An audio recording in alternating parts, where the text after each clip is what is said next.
हरिओम।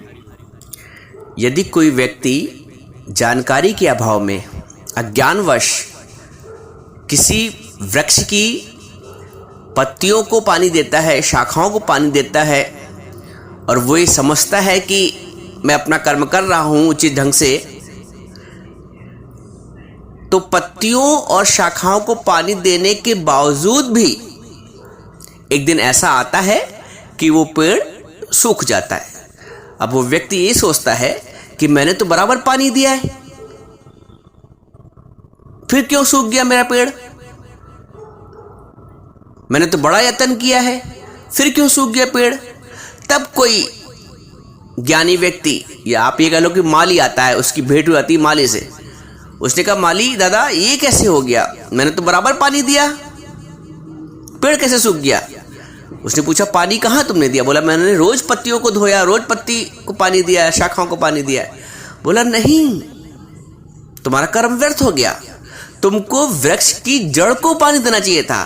तुम जड़ को पानी देते तो वृक्ष अपने आप हरा, पत्तियों तक पहुंच जाता पानी, शाखाओं तक पानी पहुंच जाता और वृक्ष अपने आप हरा भरा रहता। अगर तुम जड़ को पानी देते वृक्ष की तो आज वृक्ष तुम्हारा सूखता नहीं। तुमने अज्ञानवश सिर्फ पत्तियों को और शाखाओं को पानी दिया। दिखने में वही आ रहा ना, जड़ को पानी दोगे तो दिखेगा नहीं, दिखेगा वही जो तुम ऊपर जो दिख रहा है उसको पानी दे रहा हो। तो वो तो अपने नॉलेज में, अपनी समझ से सही कार्य कर रहा था। लेकिन जब माली ने बताया, स्पेशलिस्ट ने, कि नहीं, तुमको वृक्ष की जड़ को पानी देना है, तुमने जड़ को पानी नहीं दिया, सिर्फ जो दिख रहा है पत्तियां शाखाएं उनको पानी दिया, इसी वजह से तुम्हारा पेड़ सूख गया है। बिल्कुल वही हालत मनुष्य के जीवन में भी है। ये संसार रूपी जो वृक्ष है, इसकी जड़ परमात्मा है। ये संसार रूपी जो वृक्ष है, इसकी जड़ जो है परमात्मा है। हम अज्ञानवश क्या क्या करते हैं कि हम ऊपर ऊपर कर्तव्य कर्म किया करते हैं। जैसे वो व्यक्ति सिर्फ पत्तियों और शाखाओं को पानी दे रहा था, हम ऊपर ऊपर, हम खुद देह समझ के अपने आप को और अगले को भी देह मानकर, संबंधी मानकर, भाई मैं अपने बेटे के लिए कमा रहा हूं, भाई मैं अपनी सास के लिए पका रही हूं खाना, मैं भी हूं और संबंधी के लिए कर रहा हूं। तो वो बिल्कुल वैसा ही हुआ जैसे पत्तियों को पानी देना और शाखाओं को पानी देना। हमने जड़ तक नहीं पहुंचे। जड़ क्या है? जड़ है परमात्मा का भाव। अगर हमने अपने स्वयं के अंदर भी परमात्मा की खोज कर ली, परमात्मा का भाव आ गया और अगले को भी परमात्मा के भाव से अर्पण किया, तो वो परमात्मा तक पहुंचा। यही वो कर्म जड़ तक पहुंचा, वो कर्म परमात्मा तक पहुंचा।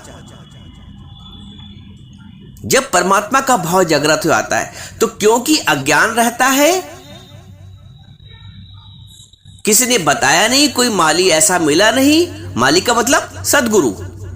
जब सदगुरु जीवन में भेंट करता है, मिलता है, तो कहता है, ये तुमने क्या किया? तुम अंत में तभी पछताते हो, जैसे उस व्यक्ति का पेड़ सूख गया तो पछता रहा है कि मैंने पानी बराबर देने के बावजूद ये पेड़ क्यों सूखा। तो अक्सर ये व्यक्ति क्वेश्चन करता है कि मैंने जीवन भर अच्छा कर्म किया, सारे कर्तव्य करे, सारे कर्म फर्ज निभाए, उसके बावजूद भी मेरे हाथ कुछ नहीं मिला, उसके बावजूद भी कोई संतुष्ट नहीं मुझसे। तब गुरु कहता है कि बेटा, तुम्हारा कर्म गलत हो गया। संसार में असंतुष्टि का कारण यही है। तुम्हारे संसार रूपी वृक्ष के सूखने का कारण यही है कि हमने जड़ को पानी नहीं दिया, हमने परमात्मा को नहीं जाना, परमात्मा के भाव को नहीं जाना।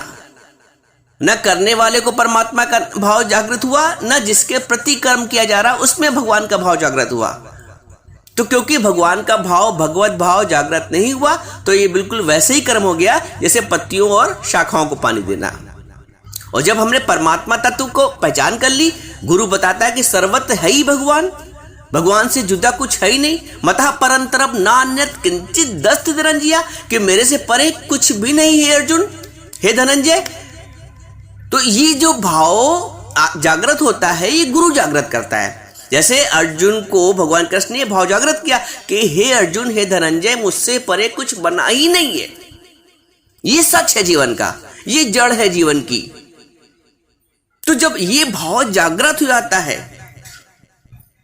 तब कोई कर्म करता। आदमी कर्म के बंधन में क्यों फंसता है? क्योंकि स्वयं कर्ता बनता है और अगले के प्रति, जिसके प्रति वो कर्म कर रहा है, उसको भी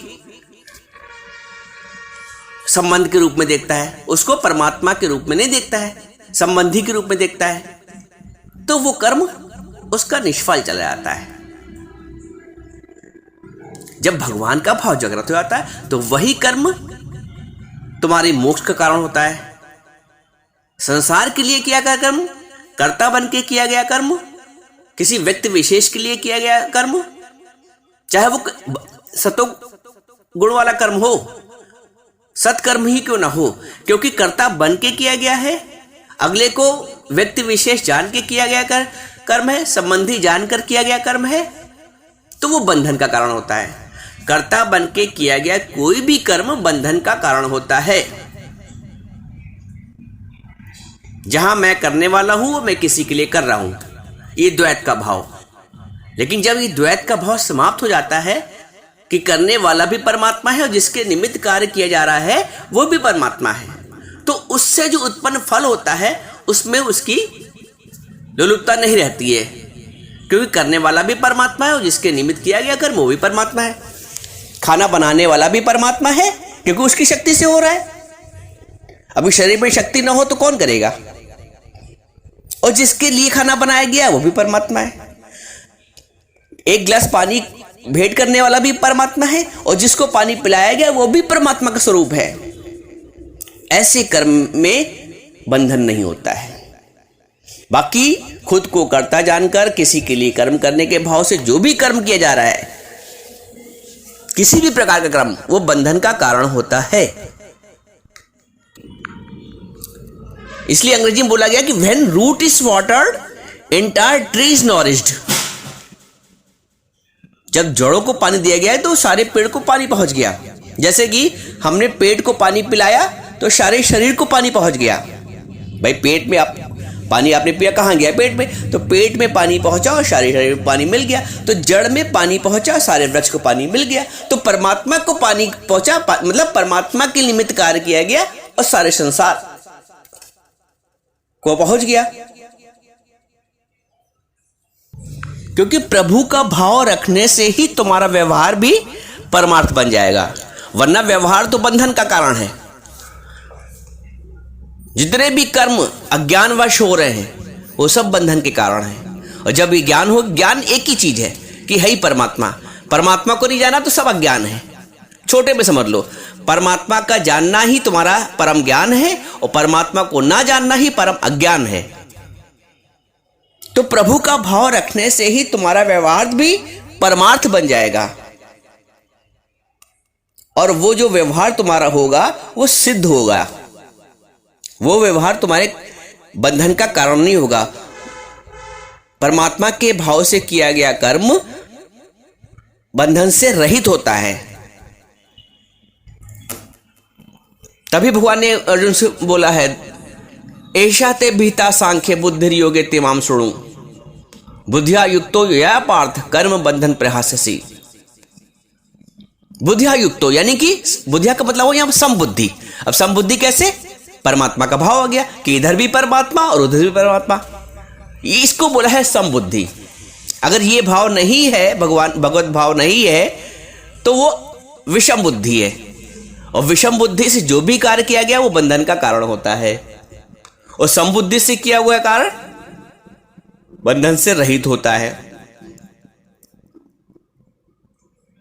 इसलिए समबुद्धि, भगवान ने समत्व योग दिया अर्जुन को, समबुद्धि दी, समभाव दिया। वही गुरु हमको देता है कि समभाव रखो। है ही भगवान, ना कोई, कहते हैं कोई बुरा नहीं है भले मन के वास्ते। तो जब भगवत दृष्टि है तो गुण और दोष उसके नहीं दिखेंगे। है ही भगवान। कोई तुमसे उल्टा चल रहा है तो वो भी भगवान है, क्योंकि वो हमको संसार से वैराग दिला रहा है। वो परमात्मा की ओर, अप्रत्यक्ष रूप से परमात्मा की ओर हमको भेजना चाहता है। बेटा अगर आज्ञाकारी नहीं है तो तुम्हारा वो मोह काट रहा है। पति अगर सही नहीं है तो तुम्हारा वो मोह काट रहा है, क्योंकि कर्म बंधन था, हमको वो कर्म प्राणी मिला है पति के रूप में या पत्नी के रूप में, तो अभी वो कर्म काट रहा है। लेकिन जब तुम्हें ज्ञान मिल जाता है तो वो जो व्यक्ति है, जो तुम्हें पति दिख रहा था, या तुम्हें पत्नी दिख रहे थे, जो तुम्हें बेटा दिख रहा है, वो तुम्हारा ज्ञान के भाव जागृत होता है तो परमात्मा स्वरूप दिखेगा कि वो हमसे हमारा बंधन काट रहा है ही भगवान। जो उल्टा चल रहा है वो भी भगवान है, जो सीधा चल रहा है वो भी भगवान है, जो प्रेम कर रहा है वो भी भगवान है, और अगर कोई घृणा भी कर रहा है तो वो भी भगवान है। यानी कि ये समदृष्टि हो जाती है, समबुद्धि, समत्व बुद्धि हो जाती है। इसे ही कहते हैं भगवान ने बुद्धिया युक्तो यया पार्थ कर्म बंधन प्रहाससी। कर्म बंधन का त्याग हो जाता है, वहां पे कर्म के बंधन से बच जाता है वो व्यक्ति जब जिसकी समबुद्धि हो जाती है। तो समबुद्धि का योग है ये, समबुद्धि का ज्ञान है ये, है ही परमात्मा, ये समबुद्धि है। व्यक्ति को भिन्न भिन्न नाम से जानना, मतलब भिन्न भिन्न संबंधों से जानना, ये विषम बुद्धि है। विषम बुद्धि में बंधन है, सम बुद्धि में मुक्ति है।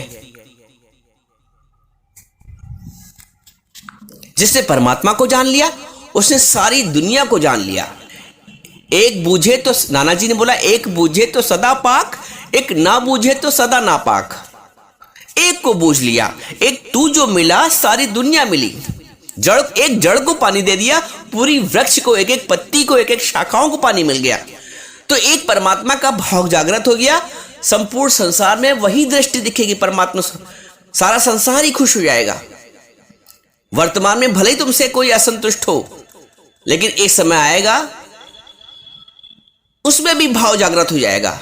जो आज तुमसे द्वेष कर रहा है, मान लो, हालांकि ज्ञान के दृष्टिकोण देखो तो कोई द्वेष नहीं कर रहा है, कोई बुरा नहीं है भले मन के वास्ते, लेकिन फिर भी तुम्हारी मगर मान भी लेगा, कोई द्वेष भी कर रहा है तो एक दिन आएगा वो तुमसे प्रेम करने लगेगा जब तुम्हारी भगवत दृष्टि होगी। भगवत दृष्टि ना होने से ही गुण और दोष दिख रहे हैं। भगवत दृष्टि ना होने से ही कर्म का बंधन हमको लग रहा है।